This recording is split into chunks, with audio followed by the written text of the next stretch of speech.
to this quick video on smart components within SOLIDWORKS. My name is Robert French and I'm an applications engineer.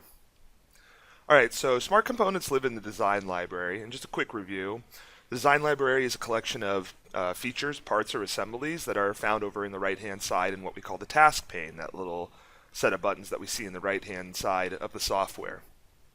So we can take these design library features, parts, or assemblies and insert them directly into our SOLIDWORKS files, and that allows us to kind of reuse that existing data of that feature set, of that particularly complex or simple part, whatever it might be. The idea is that we're reusing existing data without having to create stuff from scratch every single time. So this works, like I said, simple part, complex part, simple set of features, one feature, two feature, or 100 features. So a lot of dynamic in this operation. We can do a lot of stuff with it. So let's look at creating a smart component. So in order to create a smart component, we're going to open an assembly with this component in place. In order to capture some of the intelligence behind it, we kind of need to see it in its native environment, behaving as we typically see it behave. We can also do this by creating a quick kind of simple assembly, just setting up the only what's required, and kind of prepping this part, maybe doing it initially to set up for a huge task or a huge project that's coming up where you foresee a lot of this repeat work. So once we have that assembly open, we're going to choose the component we want to make smart and run the make smart component command. We can choose additional components that are dependent upon this smart part. So for instance, we're inserting a hinge into a wooden assembly, into a wooden box, into a crate or a box. That hinge isn't the only thing that comes in. I mean, the hinge is obviously the smart component, but anytime this hinge is present, we're also going to want to bring in the wood screws that come with it. So those always exist when the hinge exists. We kind of link those and tie those to the smart component so that those also come in with that hinge.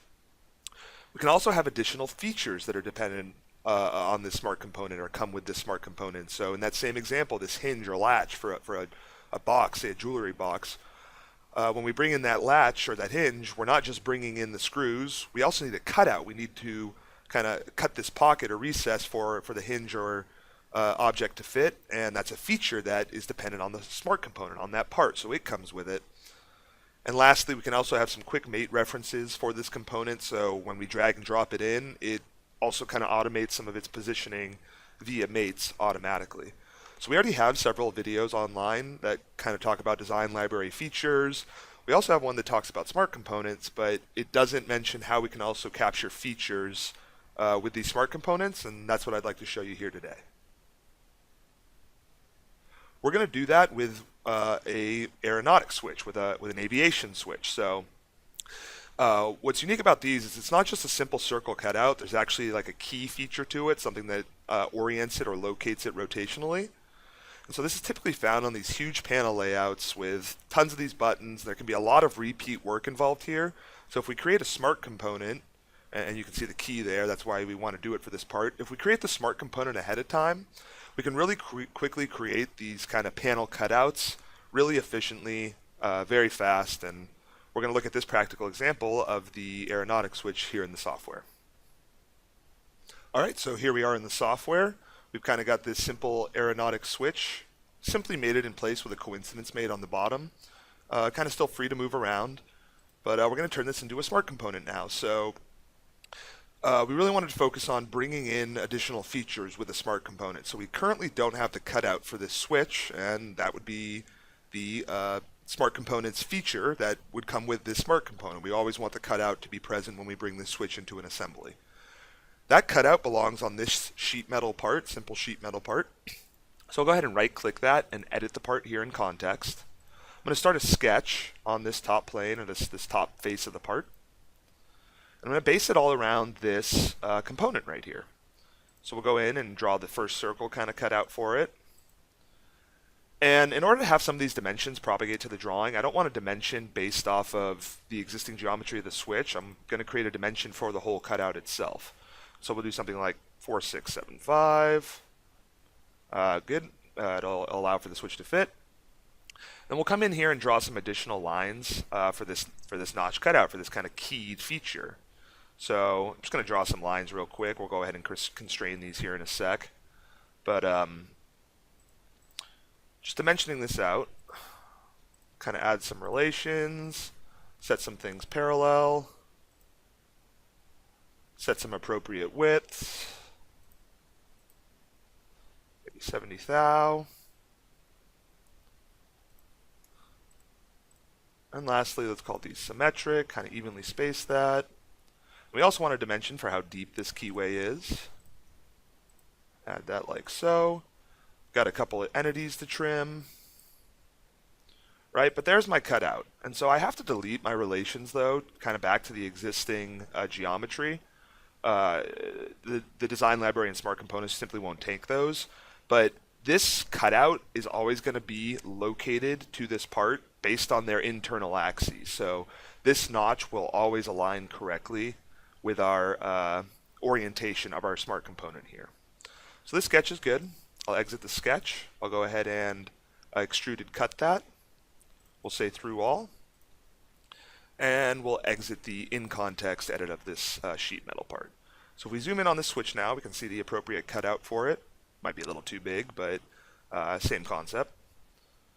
All right, cool. So let's make this switch into a smart component. Up in the top right, in my command search, just making sure I'm set on commands here. I'm going to search for make smart component. Ooh, I just saw it there. Let's just type smart. There we go. Make smart component. What is the smart component? What's driving all of this? Well, it's the switch. There's no additional components that come with this, though. There could be some lock nuts or some gaskets or some seals or something like that we could choose here. Next on features, we're going to choose what features. This cutout comes with it. And you'll notice when we kind of highlight in this box ready for feature selection that the part disappears, giving us easy access to go ahead and choose our cut extrude feature here from the display window. We'll go ahead and say check mark. Perfect. This guy is now a smart component. And I also mentioned adding mate references. So let's go ahead and open this part by itself. And let's add some mate references up here in the top right corner. Once again, I'll just search for mate references. It's this face right here that we know is always going to have a coincidence mate on it. Go ahead and hit check mark here, face 1, mate type. We could override this to truly say coincident, but it's such a simple enough mate that it'll pretty much always default to that anyway, but either way, check mark that. Perfect. This switch is now both a smart component and has mate references. Let's add this into the design library so we have that great drag and drop functionality when we just kind of place it into another assembly that it'll automatically sync up its mate, and it'll give us the option to pull in its smart component parameters or the extra things that it likes to bring with it as a smart component. To add it to the design library, we'll simply come over here into the task pane, highlight design library, and click this add to library button. What item would we like to add? I'll just simply choose the switch out here in space. We see that kind of populate now here in the list. What folder do we want to add it into in the design library? Well, if I expand that out, smart components is probably a good place to start. But we can always add additional folders in this structure. Add a description if you want. Once you're done, go ahead and hit the check mark. This now lives over here under smart components. We see the Honeywell NT-SP switch right there. Now let's jump into a new assembly. We had this kind of existing assembly with the switch already in place. Now we're into this newer assembly where the sheet metal's waiting. We'll drag and drop our switch. Ooh, I got to go ahead and close the existing one. Close both of those because they both have a switch living in it. A common occurrence in this workflow, forgetting to close the library feature part of the smart component. All right, so now we can take this guy, drag and drop him in. You can kind of see this coincidence already happening. If it's the wrong way, we can hit the tab key to kind of flip that around. This is actually all incorrect. I want the coincidence to be this underside, so I'll just rotate around real quick. Now I'll drag and drop it in. Perfect. There's the mate. Coincidence happening. If you have different configurations, at this point it would prompt you. I'm just going to stick with the default for now. Check mark to add that coincidence mate. Hit escape to exit my insert component. And perfect. Here's our switch in place with a coincidence mate, but we're missing our cutout. In order to bring those intelligent features along, or the additional components that might exist with it, you'll see a lightning bolt symbol now on parts that are a smart component. If I click that, out here in space I see the lightning bolt symbol. And that, with a click, will insert our smart features, as you can see with a quick tooltip right there. It's going to ask us for a reference plane, something to choose, to place this cut extrude sketch onto.